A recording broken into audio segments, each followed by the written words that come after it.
Good morning बच्चों। चलो हम लोग फोटोसिंथेसिस का नेक्स्ट लेक्चर शुरू करते हैं। हम लोगों ने क्या पढ़ लिया था?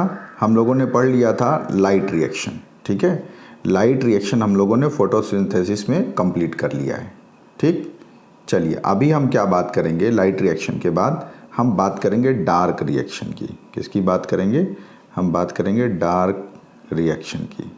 ठीक है, चलिए थोड़ा सा मैं ब्रीफ कर देता हूँ कि मैकेनिज़्म ऑफ फोटोसिंथेसिस में हमने देखा था कि बेसिकली फोटोसिंथेसिस को दो फेजेस में हम पढ़ते हैं। एक हो गया लाइट रिएक्शन और दूसरा हो गया डार्क रिएक्शन। ठीक है, लाइट रिएक्शन चूँकि लाइट पे डिपेंडेंट होता है इसलिए इसे हम लाइट रिएक्शन कहते हैं। ठीक, डार्क रिएक्शन जो है ऐसा नहीं है कि इसके नाम में डार्क रिएक्शन लिखा है इसका मतलब ये लाइट की एब्सेंस में होता है या डार्क में होता है। ठीक है, ये एक्चुअली एक मिसनोमर टर्म है। डार्क रिएक्शन के लिए सही ये टर्म नहीं है और इसका कारण सिर्फ ये है कि ये डार्क रिएक्शन मतलब ऐसा लग रहा है नाम से कि डार्क रिएक्शन मतलब जो रात में होता है, लेकिन रात में नहीं होता डार्क रिएक्शन। डार्क रिएक्शन भी दिन में ही होता है, बस फ़र्क ये है कि ये लाइट पे डायरेक्टली डिपेंडेंट नहीं होता है।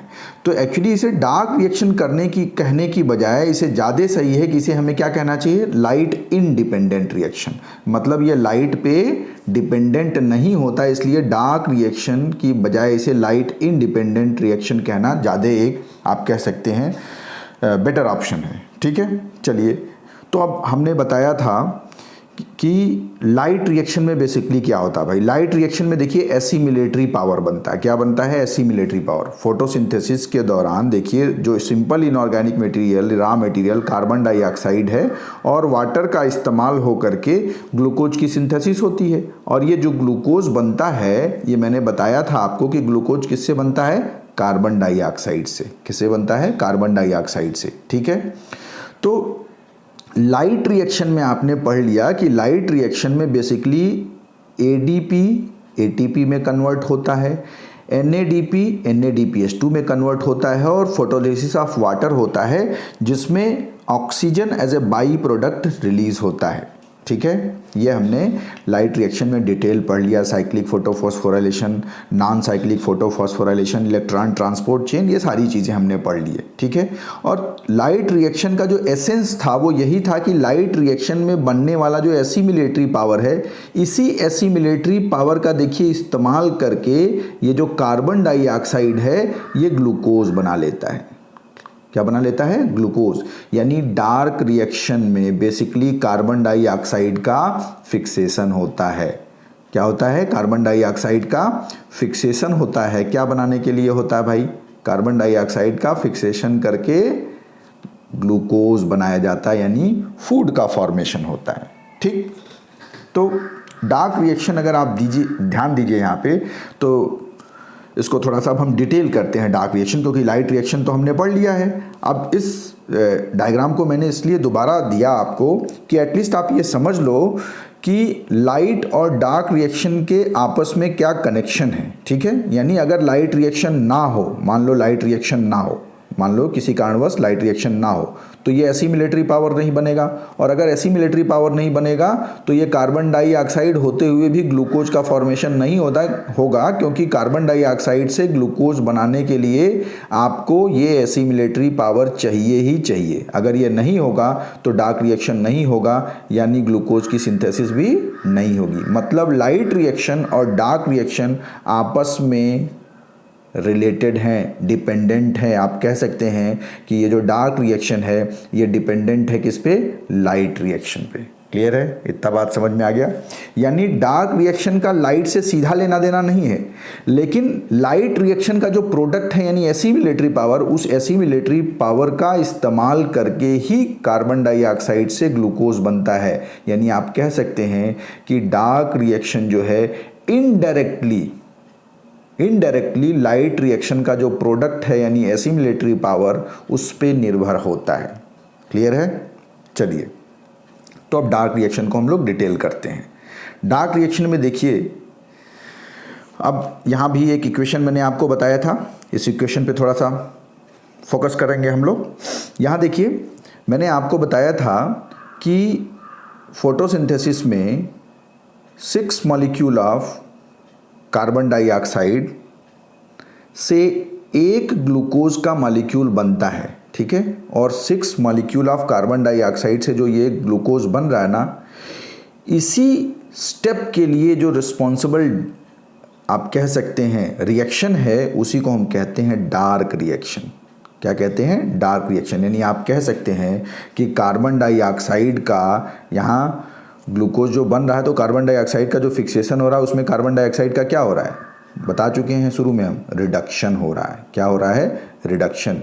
यानी कार्बन डाइऑक्साइड का जो फिक्सेशन हो रहा है, जहाँ कार्बन डाइऑक्साइड रिड्यूस होकर ग्लूकोज बना रहा है, उसी को हम बोलते हैं डार्क रिएक्शन। क्लियर है? तो एक ग्लूकोज बनाने के लिए, देखिए, एक ग्लूकोज बनाने के लिए 6 कार्बन डाइऑक्साइड से एक ग्लूकोज बनाने के लिए क्या चाहिए?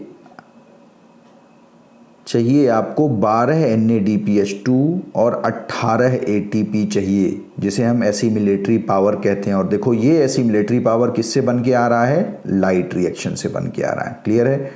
और 2 तरह का होता है प्रोसेस लाइट रिएक्शन में, ATP बनाने के लिए और NADPH2 बनाने के लिए, एक साइक्लिक फोटोफॉस्फोराइलेशन और नॉन साइक्लिक फोटोफॉस्फोराइलेशन, जो हम पिछले लेक्चर में पढ़ चुके हैं। क्लियर है ना? तो यहाँ सिर्फ हम इस बात पे फोकस कर रहे हैं कि भाई डार्क रिएक्शन क्या है। डार्क रिएक्शन क्या है, कोई पूछे आपसे तो आप बताएंगे कि dark reaction light independent reaction है, जो डायरेक्टली लाइट से कोई लेना देना नहीं है, क्योंकि इस कार्बन डाइऑक्साइड को ग्लूकोज में कन्वर्ट करने के लिए लाइट नहीं चाहिए। लाइट नहीं चाहिए, क्या चाहिए? एसिमिलेटरी पावर चाहिए। लेकिन ये एसिमिलेटरी पावर कैसे बनता है? लाइट रिएक्शन से ही बनता है, लाइट का इस्तेमाल करके ही बनता है। यानी आप कह सकते हो कि ये डार्क रिएक्शन लाइट पे डायरेक्टली डिपेंडेंट तो नहीं होता है, लेकिन लाइट रिएक्शन का जो प्रोडक्ट है, यानी एसिमिलेटरी पावर, इस पे निर्भर करता है ये डार्क रिएक्शन। क्लियर है? तो चूंकि लाइट पे डायरेक्टली डिपेंडेंट नहीं होता है, इसलिए हम डार्क रिएक्शन को क्या कहते हैं? Light independent reaction. क्या कहते हैं इसे? Light independent reaction. ठीक है, ये बात हम कर चुके हैं। इसीलिए देखिए, इसे डार्क रिएक्शन कहना, एनसीईआरटी में एक टर्म यूज किया, मिसनोमर। क्या टर्म यूज किया है? मिसनोमर। मिसनोमर मतलब होता है wrong term for any specific thing. तो मिसनोमर है ये डार्क रिएक्शन। डार्क रिएक्शन नहीं कहना चाहिए, लेकिन चूंकि हमारे साइंटिस्ट दे चुके हैं, तो हम उनका सम्मान करते हुए अभी भी इसे डार्क रिएक्शन ही कहते हैं। लेकिन ज़्यादा बेटर ऑप्शन है कि हमें डार्क रिएक्शन की बजाय इसे क्या कहना चाहिए? Light independent reaction. क्लियर है? ये एक बात हो गई। तो चलिए, अब ये डार्क रिएक्शन तो आपको अब समझ आ गया होगा कि भाई डार्क रिएक्शन मतलब कि कार्बन डाइऑक्साइड का ग्लूकोज में कन्वर्जन जिस रिएक्शन से होता है उसे हम डार्क रिएक्शन कहते हैं।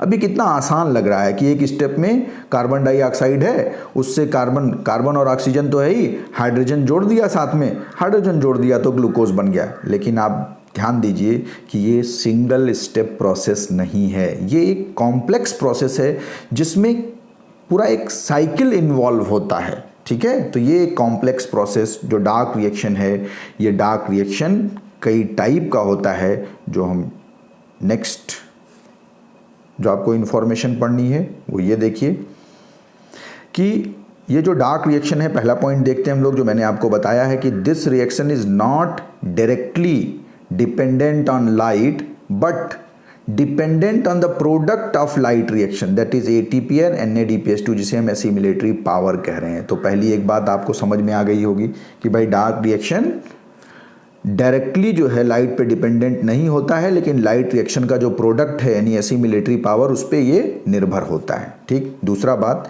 कि डार्क रिएक्शन को हम लाइट इंडिपेंडेंट रिएक्शन कहते हैं। ठीक, और डार्क रिएक्शन का ये जो नाम दिया गया डार्क रिएक्शन, वो डार्क मतलब अंधेरा, और डार्क जो नाम दिया गया एक काले आदमी, ब्लैकमैन, याद कर लीजिए।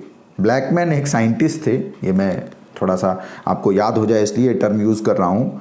तो ये जो ब्लैकमैन थे, ब्लैकमैन ने ही डार्क रिएक्शन टर्म दिया था। ये पूछा हुआ सवाल है, ठीक है, इसे आप मेमोराइज कर लीजिएगा। The term dark reaction was given by Blackman. ठीक, चलिए, तो इसीलिए डार्क रिएक्शन के लिए कभी कभी हम सीधे टर्म यूज़ करते हैं ब्लैकमैन्स रिएक्शन। यानी अगर कहीं लिखा हो आपका कि ब्लैकमैन्स रिएक्शन, ठीक। तो आप समझ जाइए कि ब्लैकमैन्स रिएक्शन अगर लिखा है इसका मतलब किसकी बात हो रही है, डार्क रिएक्शन की ही बात हो रही है, क्योंकि डार्क रिएक्शन टर्म किसने दिया था, ब्लैकमैन ने दिया था। किसने दिया था, ब्लैकमैन ने दिया था। क्लियर है।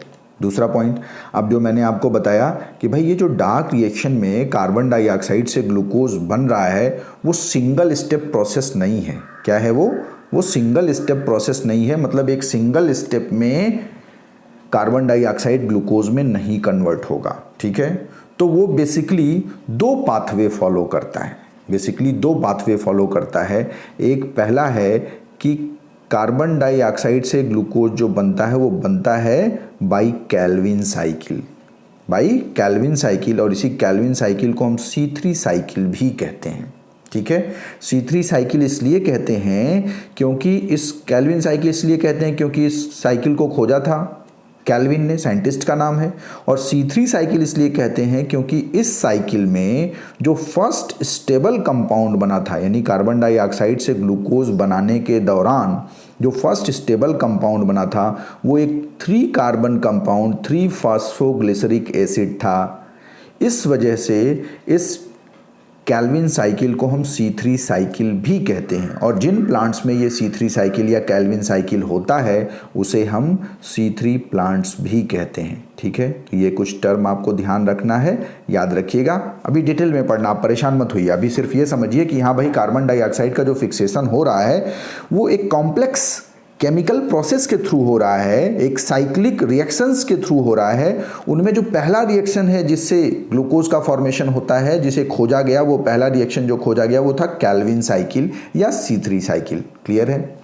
दूसरा कि जो साइंटिस्ट थे उन्होंने देखा कि भाई ढेर सारे प्लांट्स को स्टडी किया, तो देखा कि भाई अगर सारे प्लांट्स में जो फर्स्ट स्टेबल कंपाउंड है अगर 3 PGA ही मिल रहा था तो इसका मतलब कि ठीक है सारे प्लांट्स सिर्फ एक ही पाथवे फॉलो करते हैं, वो है कैल्विन साइकिल ग्लूकोज बनाने के लिए।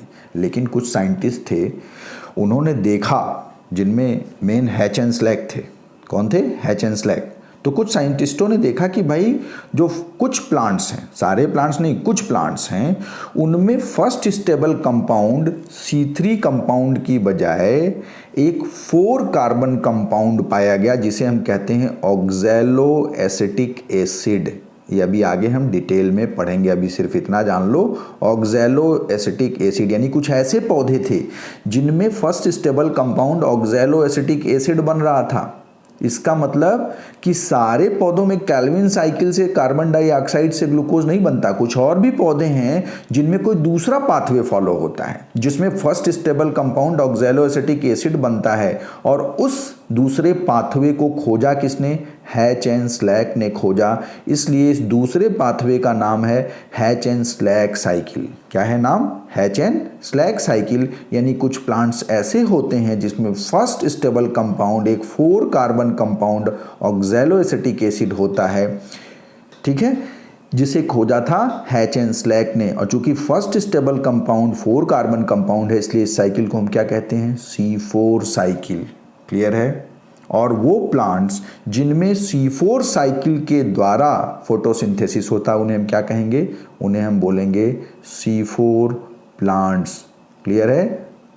इतना बात समझ में आ गया? यानी अभी आपको एक बात समझ में आ गई होगी कि डार्क रिएक्शन में जो कार्बन डाइऑक्साइड है, उस कार्बन डाइऑक्साइड से ग्लूकोज या तो कैल्विन साइकिल से बनेगा, और अगर कैल्विन साइकिल से बनेगा तो first stable compound 3 phosphoglyceric acid बनेगा, जिसकी वजह से, चूंकि 3 फॉस्फोग्लिसरिक एसिड 3 कार्बन कंपाउंड है, जिसकी वजह से इसे हम C3 साइकिल कहते हैं। और इसे खोजा था कैल्विन ने, इसलिए हम इसे कैल्विन साइकिल भी कहते हैं। ठीक। एक दूसरा भी पाथवे, यानी कुछ प्लांट हैं जहां first stable compound 3 phosphoglyceric acid की बजाय क्या बनता है? ऑक्सैलो एसिटिक एसिड बनता है। और वो प्लांट्स जिनमें oxalo acetic acid first stable compound बनता है उसे हम C4 प्लांट्स कहते हैं, क्योंकि ऑक्सैलो एसिटिक एसिड एक 4 कार्बन कंपाउंड है, इसलिए इस साइकिल को हम C4 साइकिल भी कहते हैं। और इस साइकिल को डिटेल्ड स्टडी किसने किया था? हैचेनस्लैक ने, इसलिए हम इसे हैचेनस्लैक साइकिल भी कहते हैं। क्लियर है? इतना बात समझ में आ गया।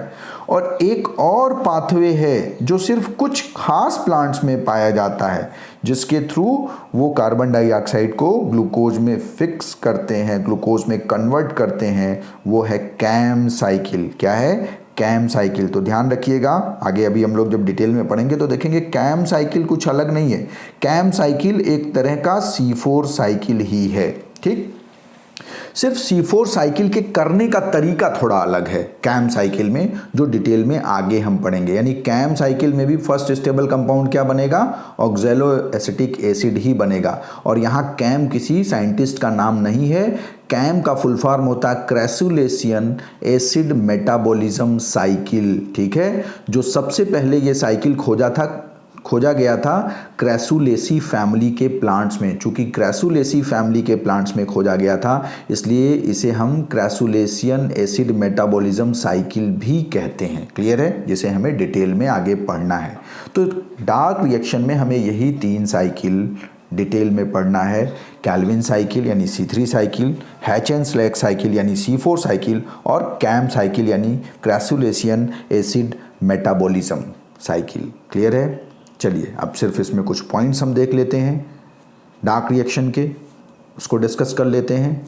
ये पॉइंट तो मैंने आपको बता ही दिया कि C4 साइकिल में ऑक्सैलो एसिटिक एसिड एक 4 carbon compound first stable compound बनता है, इसीलिए हम उसे C4 साइकिल कहते हैं। और इस बात को डिस्कवर किसने किया था? हैचेन-स्लैक ने, इसलिए हम उसे हैचेन-स्लैक साइकिल भी कहते हैं। ठीक है, चलिए उसके अलावा कुछ पॉइंट्स देखिए जो यहाँ मेंशन किए गए हैं, उसको देख लेते हैं। Carbon dioxide is reduced to carbohydrate, means carbon dioxide is reduced to carbohydrate or glucose using assimilatory power, that is ATP and NADPH2 generated during light reaction। यानी लाइट रिएक्शन के दौरान जो एसिमिलेटरी पावर ATP और NADPH2 निकला, उसी का इस्तेमाल करके कार्बन डाइऑक्साइड से क्या बन रहा है? कार्बोहाइड्रेट यानी ग्लूकोज बन रहा है। और इसी को हम बोलते हैं डार्क रिएक्शन, या इसी को बोलते हैं कार्बन फिक्सेशन बोलते हैं, या इसी का एक और नाम है फोटोसिंथेटिक कार्बन रिडक्शन यानी PCR साइकिल। क्या बोलते हैं? PCR cycle. एक बार पूछा हुआ सवाल है, याद कर लीजिए। यानी डार्क रिएक्शन का एक और नाम है PCR का फुल फॉर्म है फोटोसिंथेटिक कार्बन रिडक्शन, क्योंकि कार्बन का रिडक्शन हो रहा ना यहाँ पे। ठीक, और चूंकि ब्लैकमैन ने डार्क रिएक्शन टर्म दिया था, खोजा था, इसलिए इसे हम क्या कहते हैं? ब्लैकमैन्स रिएक्शन भी कहते हैं। क्लियर है? उसके अलावा ये जो प्रोसेस है dark reaction, it is sensitive to temperature, यानी टेम्परेचर के घटने बढ़ने से इस पर असर पड़ता है। But it is independent of light and occurs in stroma of chloroplast. यानी क्लोरोप्लास्ट का जो स्ट्रोमा वाला रीजन है, देखिए जो विस्कस फ्लूइड वाला रीजन है, मैंने आपको बताया था, उस रीजन में ये डार्क रिएक्शन होता है। और इस डार्क रिएक्शन पे टेम्परेचर का फर्क पड़ता है, क्योंकि डार्क रिएक्शन एक खास एंजाइम जिसे हम रूबिस्को एंजाइम कहते हैं उसकी प्रेजेंस में होता है, और एंजाइम एक खास टेम्परेचर पे काम करते हैं। अगर टेम्परेचर को घटाएंगे बढ़ाएंगे तो एंजाइम जो प्रोटीनेशियस नेचर का होता है उसके डीनेचर्ड होने का खतरा होता है, यानी उसका स्वभाव बदलने का खतरा होता है। और अगर एंजाइम नहीं काम करेगा तो डार्क रिएक्शन नहीं होगा। इसलिए डार्क रिएक्शन टेम्परेचर सेंसिटिव तो होता है, लेकिन लाइट का उस डार्क रिएक्शन पे कोई असर नहीं होता है, इसीलिए हम इसे लाइट इंडिपेंडेंट रिएक्शन भी कहते हैं। और ये क्लोरोप्लास्ट के स्ट्रोमा रीजन में होता है। कहाँ होता है? क्लोरोप्लास्ट के स्ट्रोमा रीजन में होता है। क्लियर है? तो this is all about dark reaction. यानी डार्क रिएक्शन में आपको क्या पढ़ना है? कार्बन डाइऑक्साइड का कैसे ग्लूकोज में कन्वर्जन हो रहा है। ये सिंगल स्टेप प्रोसेस नहीं है, ये 3 पाथवे फॉलो करता है। ठीक है, या तो CO2 कैल्विन साइकिल से ग्लूकोज में कन्वर्ट होगा, या तो CO2 C4 साइकिल या हैचेन-स्लैक साइकिल से ग्लूकोज में कन्वर्ट होगा, और या तो कैम साइकिल से कन्वर्ट होगा। कैम साइकिल और C4 साइकिल जो देख रहे हो, ये एक जैसा फिनोमिना है जो आप आगे डिटेल देखेंगे। अब एक एक करके हम सारे साइकिल को डिस्कस करेंगे। तो नेक्स्ट लेक्चर में आप देखेंगे what is the Calvin cycle and what is the detailed information about Calvin cycle. ठीक है।